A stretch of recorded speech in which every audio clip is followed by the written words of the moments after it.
En estos días él se fue al monte a orar y pasó toda la noche en oración a Dios. Cuando se hizo de día, llamó a sus discípulos y escogió 12 de ellos, a los que también dio el nombre de apóstoles. Toda la noche pasó orando. Mira, hay un misterio. Cuando hablamos de la encarnación, hay un misterio. Hombre, sí, 100% hombre. Dios, 100% Dios. No una mezcla, no. Dios, hombre. Pero Él estaba tomando el lugar de Adán como representante de su pueblo. Y como Adán, hombre, fracasó, Cristo tenía que vencer en todo. Y Él lo hizo. Muchas personas piensan que ya Jesús venció porque era Dios. Era Dios, es cierto, pero venció como hombre en el poder del Espíritu Santo y por eso es nuestro ejemplo. Sin negar su deidad perfecta. Pero Él caminó en nuestros zapatos como nuestro hermano mayor. Tomó el lugar de su pueblo y venció donde nosotros fracasamos. Entonces, uno quizás diría, bueno, es Dios, no tenía que orar. De verdad es Dios.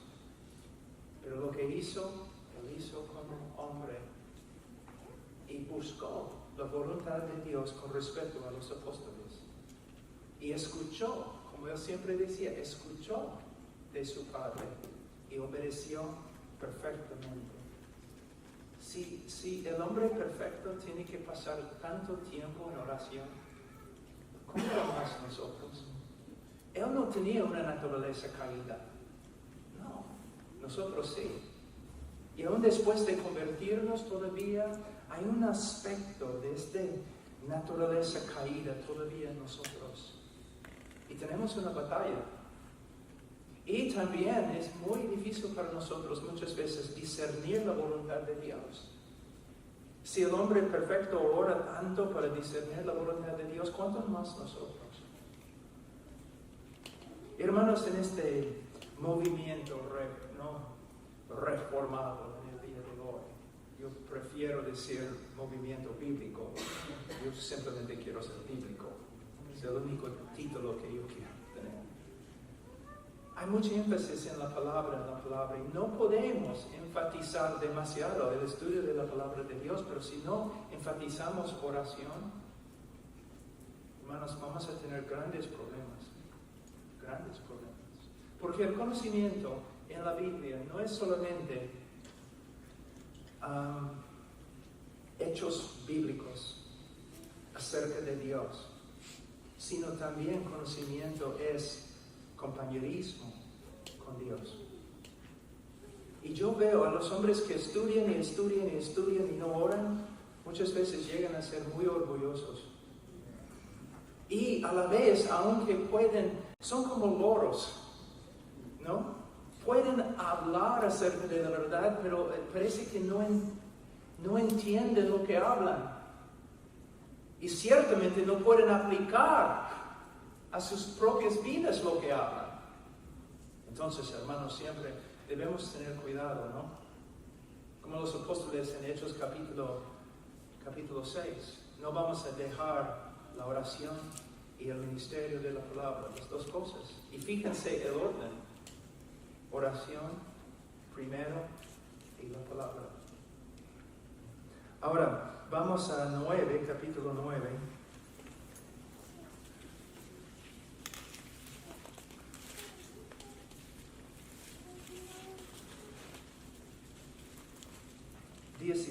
Todos comieron y se saciaron y se recogieron de lo que les sobró de los pedazos 12 cestas llenas. 18. Y mientras Jesús oraba a solas, estaban con él los discípulos y les preguntó, diciendo, ¿quién dicen las multitudes que yo soy? ¿Por qué leo este texto? es simplemente para mostrarte otro caso.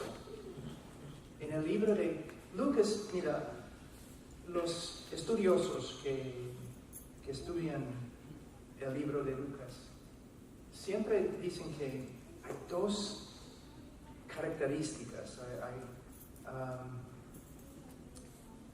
El Espíritu Santo en Lucas.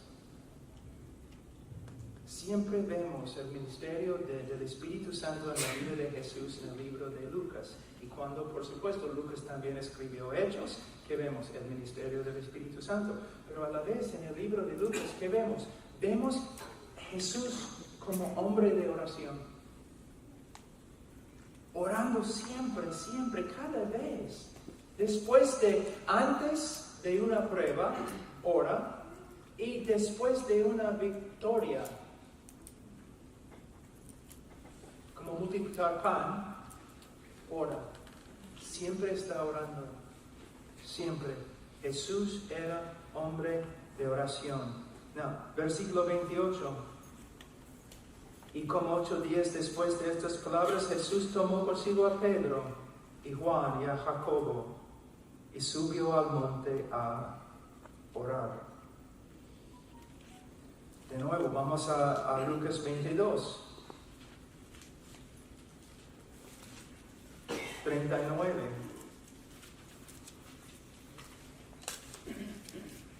Y saliendo se encaminó, como de costumbre, hacia el monte de los olivos, y los discípulos también le siguieron. Cuando llegó al lugar les dijo: orad para que no entréis en tentación. Y se apartó de ellos como a un tiro de piedra, y poniéndose de rodillas, oraba.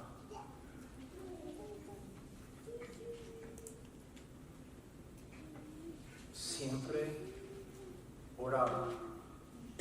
¿Cuánto más nosotros necesitamos acostumbrarnos a una vida de oración? Hermanos, antes que avancemos, quisiera decirles algo. Si no estás orando, ¿no? Y si tú escuchas un sermón como este, el Espíritu Santo te convence que debes orar, por favor, mañana no intentes orar 1 hora. ¿Ya? 4 horas mañana. No, 25 horas mañana.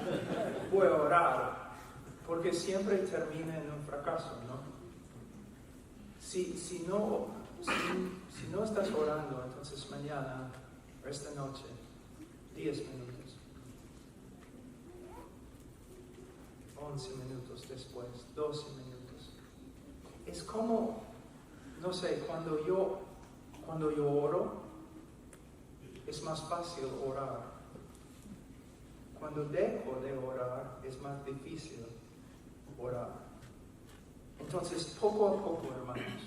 Y también si eres casado y tu esposo también, esposa, si son cristianos, deben orar juntos.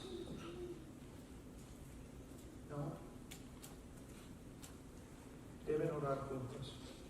Y también deben siempre chequear, ¿no? Esposo, ¿oraste hoy día? Esposa, ¿oraste hoy día? No para criticar ni aplastar, sino porque necesitamos otras personas. Vivimos en una comunidad. Muchas personas piensan que la iglesia es un lugar donde vas, escuchas música, una prédica y regresas. No. La iglesia es una comunidad de personas que deben estar creciendo juntos y ayudándose los unos a los otros en el crecimiento. Hay un hermano que amo y cuando él me ve siempre me pregunta: Pablo, ¿me encuentro contigo orando? ¿Estás orando, hermano? ¿Estás orando? ¿Estás estudiando tu Biblia? Si digo sí, cuéntame cómo. No me deja. ¿Por qué? Porque me ama. Porque él sabe cuán importante es que yo me dedique al estudio de la palabra de Dios y a la oración. Hermano, uno no puede vivir sin comida, sin aire, no puede. Mi esposa, como algunos quizás sepan, ella se convirtió después de casarse conmigo.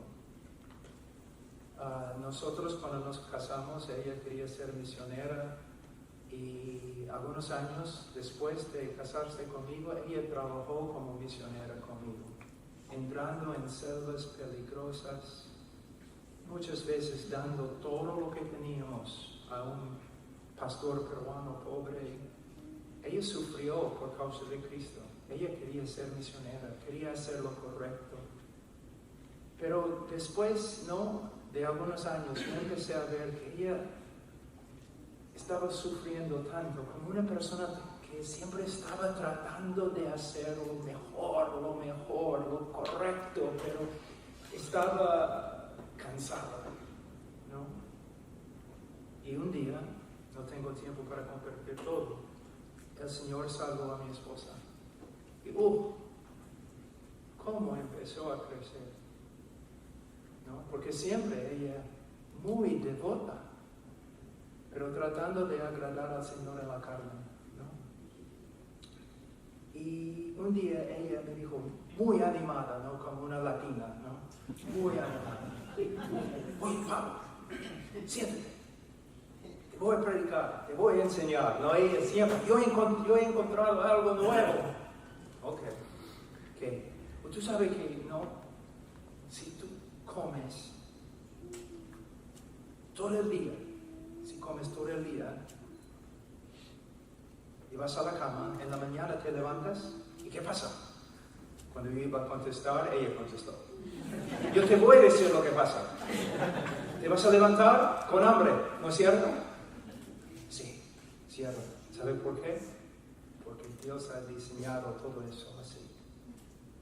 Para que sepas que si estudias la palabra de Dios 24 horas un día, todavía mañana tienes que levantarte a estudiar la palabra de Dios. Todos los días, como respirar, como comer. No puedes decir, bueno, yo voy a tener que hacer mucho esta semana, entonces hoy día voy a estudiar la palabra 8 horas y voy a orar 3 horas. No funciona así. Porque todavía mañana vas a necesitar comer de las Escrituras y vas a necesitar orar. Entonces, hermanos, yo no quiero que salgan de aquí, ¿no? Pensando, esta noche voy a orar. Bueno, simplemente debemos empezar caminando, poco a poco. Y si te encuentras fallando, la primera pregunta debe ser, ¿quién me está ayudando? ¿Estoy tratando de hacer esto a solas? ¿O yo he hablado con otros hermanos, o mi esposa, o mi esposo? Hermano, no intentes hacer esto a solas. Pero juntos, en compañerismo, podemos crecer. Otra cosa que yo hago para motivarme es, y también se encuentran en español, varias bibliografías, ¿no? Pequeñas, de hombres o de mujeres de oración. Y cuando no quiero orar o estoy desanimado, yo puedo leer algo acerca de su vida, ¿no? Jorge Müller, algo así. Y de ahí me animo. Entonces, no solamente los hermanos vivos me ayudan, sino también los hermanos muertos me ayudan, ¿no? Porque aunque muertos, todavía hablan. Ahora vamos a ver. Ahora vamos al libro de Marcos. Un rato, les voy a mostrar algo. Algunos teólogos han dicho, si tú lees el libro de Marcos correctamente, entonces después de leer el libro vas a estar cansado. Porque son como fotografías rápidas, así, pum, de la vida de Jesús. Y les voy a mostrar la palabra inmediatamente o su sinónimo, ¿no? Mira, Marcos 1:10. Inmediatamente al salir del agua vio que los cielos se abrían. Versículo 12. Enseguida el Espíritu le impulsó a ir al desierto. Versículo 20. Y al instante los llamó, y ellos, dejando a su padre Zebedeo en la barca con los jornaleros, se fueron tras él. Versículo 21. Entraron en Capernaum, y enseguida, en el día de reposo, entrando Jesús en la sinagoga, comenzó a enseñar. Versículo 28. Y enseguida su fama se extendió por todas partes, por toda la región alrededor de Galilea. Versículo 30. Y la suegra de Simón yacía enferma con fiebre, y enseguida le hablaron de ella. ¿Puedes ver? Si lees este texto correctamente, te cansas, ¿no? Inmediatamente. Pero vamos a ver algo muy interesante en Marcos 1:29. Inmediatamente después de haber salido de la sinagoga, fueron a casa de Simeón y Andrés con Jacobo y Juan, y la suegra de Simón yacía enferma con fiebre, y enseguida le hablaron de ella. Jesús se le acercó y tomándola de la mano la levantó, y la fiebre la dejó, y ella le servía. A la caída de la tarde, después de la puesta del sol, le trajeron todos los que estaban enfermos y los endemoniados. Y toda la ciudad se había amontonado a la puerta, y sanó a muchos que estaban enfermos de diversas enfermedades, y expulsó muchos demonios, y no dejaban hablar a los demonios, porque ellos sabían quién era él. Ahora, en las pinturas muy famosas del ministerio de Jesús, ¿no? Siempre él está parado ahí, más o menos así, muy tranquilo, ¿no? Y toda la gente también en su fila, ¿no? Así, esperando. Obviamente no son latinos. Hermanos, no es así. Estamos hablando de personas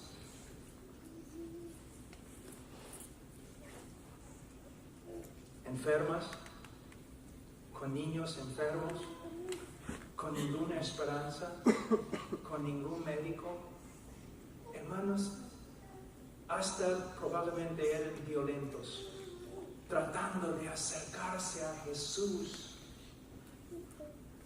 Una vez había un movimiento muy grande en la sierra, en el norte del Perú. Un hermano Ángel Colmenares de la Costa, Dios lo usó para plantar más o menos 350 iglesias. Un hermano que era como un padre para mí. Y un día fuimos, él y yo y varios, a un lugar en la sierra que se llama Santa Rosa, en Piura. Y llevé conmigo un médico. Los hermanos ahí, mira, como 1000 hermanos, ¿no? Se reunieron ahí para la conferencia, ¿no? Como quizás saben, algunos caminando 3 días, 4 días, viniendo con sus burros y todo, sus caballos. Gente muy noble, muy tranquila. Pero yo llevé conmigo un médico. Y cuando la gente se enteró que había un médico en su presencia, hermano, era como una revolución o algo. Hermanos tranquilos y nobles se ponían casi violentos. ¿Por qué? Mi niño está enfermo. Yo tengo que ver al médico. Y el médico estaba ahí casi encerrado en una casa 3 días. Y personas paradas en una cola esperando. Él no podía salir del edificio de adobe, no podía salir ni para ir al baño, porque la gente estaba detrás de él, casi violentamente, en desesperación. Nosotros haríamos lo mismo.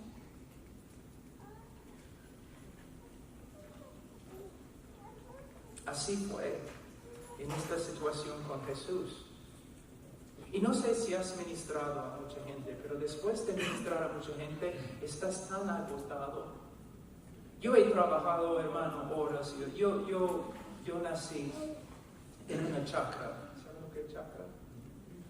¿Dónde están los hermanos? Granja. Una chacra, franca, Granja.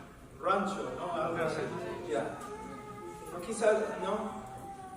Sí. Un campo.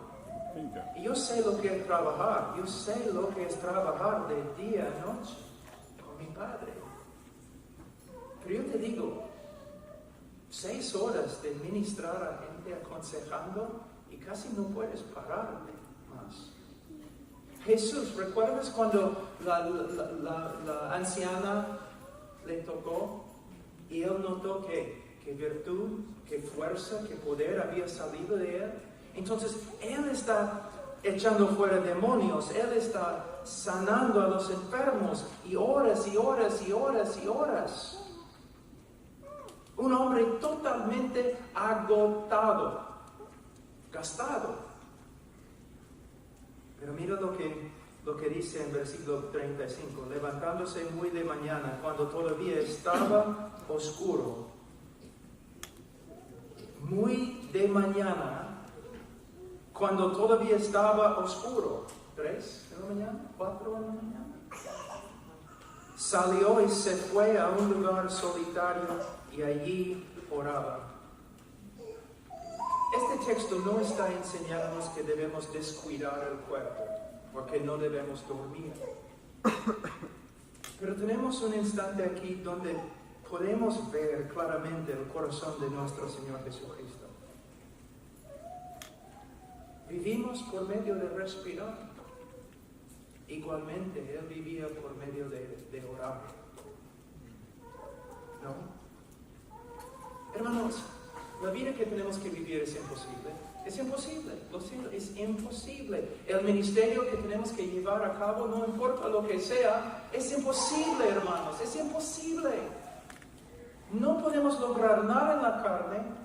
Aún el hombre con el mejor, más grande intelecto o personalidad o elocuencia, no vale nada en el reino de Dios.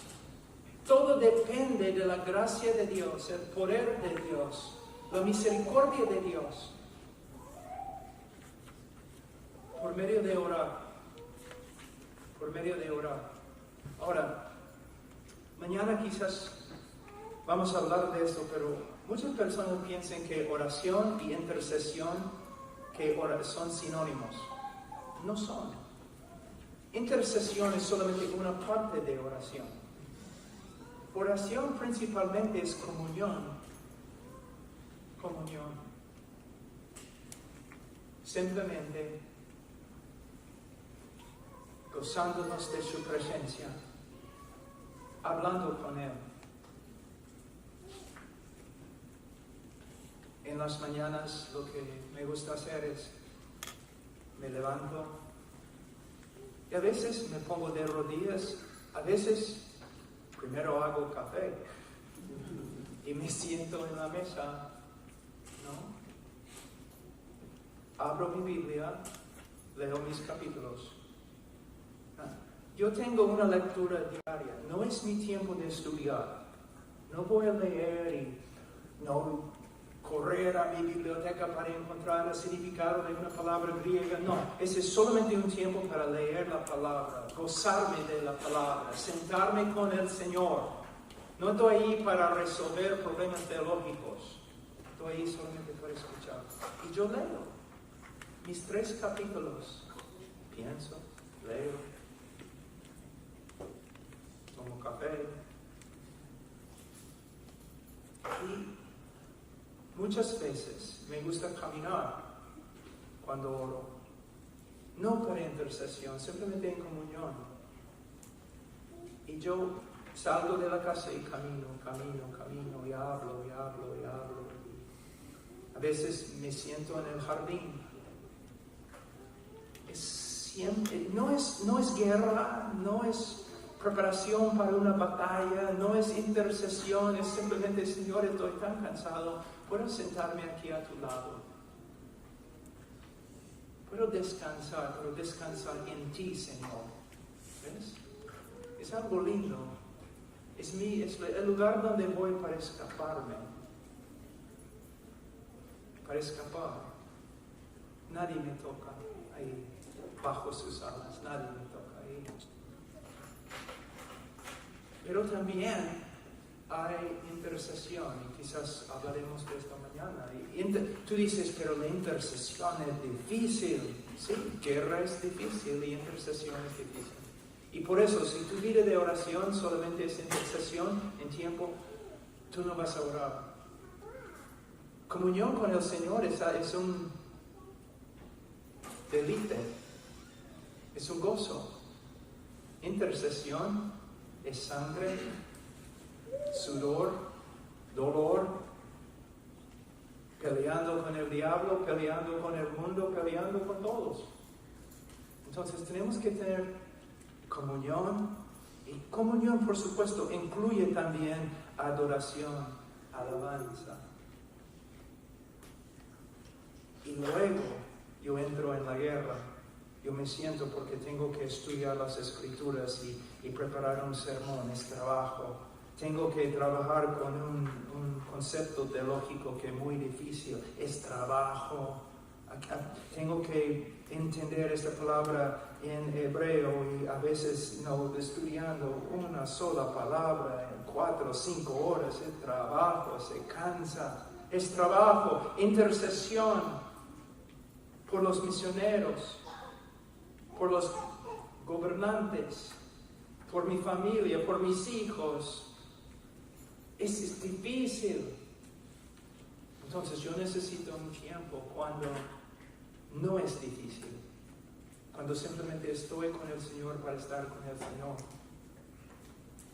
Una cosa, mi esposa y yo siempre, a veces, tenemos 4 hijos. Yo tengo 58 años, hermano. Yo tengo una nena de 3 años.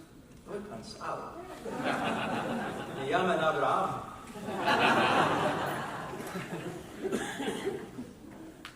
Y a veces, yo regreso a la casa después de una conferencia.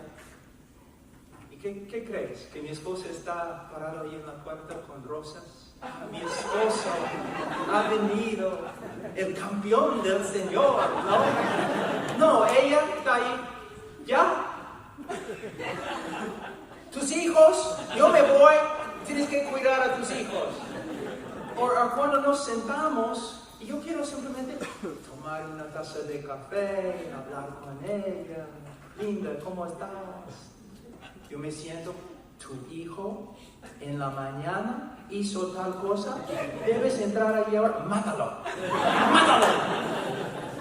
Y yo le dije a otro día, Charo, mira, a veces tengo que sentarme contigo solamente para hablar de nosotros, no ellos.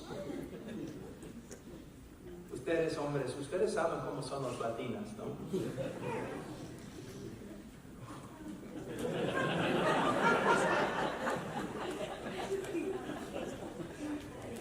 A todos los jóvenes que van a casarse con una latina, yo les digo, mira, si una latina hace así, y de ahí su cabeza comienza a moverse así, corre, no mira atrás, como la esposa de Job, porque la chancla.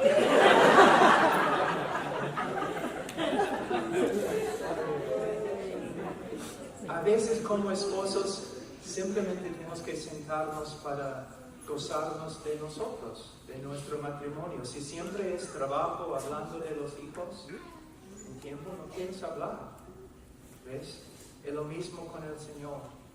Simplemente gozándonos de Él. ¿Ya?